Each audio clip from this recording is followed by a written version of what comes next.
Good morning, comic book fans. Welcome back to Comics in 5 Minutes. I'm your Evelyn Shorty, and today we're going to talk about Dick Tracy. And yes, I'm sorry for making that joke. I promise it gets better from here. Dick Tracy is one of those things where I think, like, for Americans, it probably has a lot more of a cultural impact than it does for British people. My biggest memory of Dick Tracy is the Warren Beatty movie, or Beatty, however you pronounce it. And I can't say I was really a big fan of it. And I do think, because of the nature of the storytelling that's going to be in this one, I think it's going to be a case of a very Marmite reaction, or for the non-English people, you either love it or you hate it. And that doesn't necessarily mean I'm going to be saying that it is either fantastic or terrible in equal measure. I'm going to say it does what it does exceptionally well, but if you're not entirely keen on what it does, it's not going to be for you. And straight away, it occurs to me that as something that's going to be about policing, it's very easy to fall into my usual trap of talking about how the fact that police in fiction generally are used as propaganda kind of tools and going full skip intro, go and check out his videos, he's way better at this than I am. But it really isn't relevant or worthwhile doing for this one. Dick Tracy exists in a overtly fictionalized world. Like, it's so over-the-top, stereotypical, good versus evil, with everything pushed up to, like, 12 on the volume scale that really isn't worth talking about how this is representative of real-world things. It clearly is not doing that. And this begins the story of whether or not you're going to like it. Because if you are just looking for escapist, I don't want to say feel-good, but certainly like morally easy-going stories, this is pretty good. It is the story of there are bad guys out there and the police turn up and solve problems. Though not all the police. There's still a certain, like, Keystone Cops kind of thing that some of the people who aren't Dick Tracy kind of fall into that kind of thing. But for the most part, he is a very, very competent person who turns up and he solves problems. He is also very stereotypical of this kind of thing. Lantern-jawed, tall, straight to the point, brilliant eye for clues. And he exists in a world which is all black and white and occasionally yellow. When it comes to there being good guys and bad guys, there's not really much in the way of shades of grey for that kind of thing. And this isn't to say this is just simplistic writing. It is very, very well written, but it's only trying to do a certain thing. And I gotta admit, when I first opened the page, it kind of laid its cards out so quickly that I had to say to myself, this is going to be pretty good.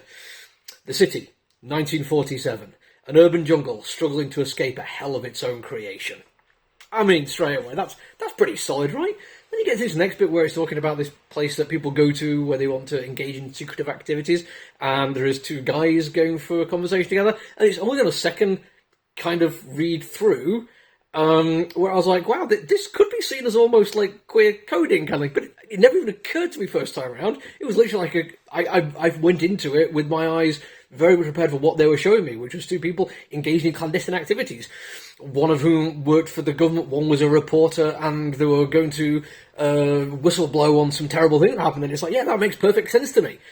And it does all play out that way. Like, we don't have much of a femme representation in this comic book, and yes, I could, again, go into my usual thing of talking about how representation at the time this comic book was first perceived, first created, should I say, to when it exists now, and its chance to do something different, but you don't need to have that kind of head-on. Just enjoy it for what it is, because the main femme character we get, she isn't a damsel in distress, she isn't a femme fatale, but what she is a plucky younger female relative who is going to turn out to be far more useful than the main male character expected her to be. And again, that fits within its own kind of idea of stereotypical characters, and these are all stereotypical characters. I'm not saying there isn't depth to them, but the depth is very finely buried, if you get what I mean. Like, it's very narrow tunnel down. They only have so many things about their characters which are worth really getting into, because that's all you need for a Dick Tracy comic book. Artistically, it's kind of the same vibe.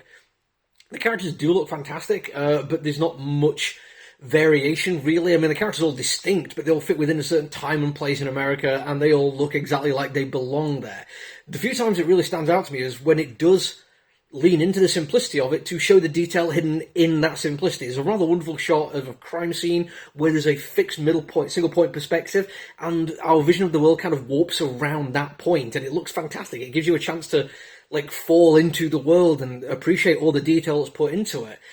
Like I say, it might not be for you. You could want some really in-depth crime mystery where there's clues presented, and yes, this could go that way, but for issue 1, all I'm getting here is this is going to be a story of good cop versus bad guy, and it's going to be effective, and it's fun to read, and it looks great. So if nothing else, if that's what you want, it's going to deliver it, and you're going to have really good time enjoying reading it. So there we go. That's it for now. More's coming this week. Lots of new stuff this week. So make sure you do the social media thing. Until I see you again, look after each other, everyone. Stay safe. Bye.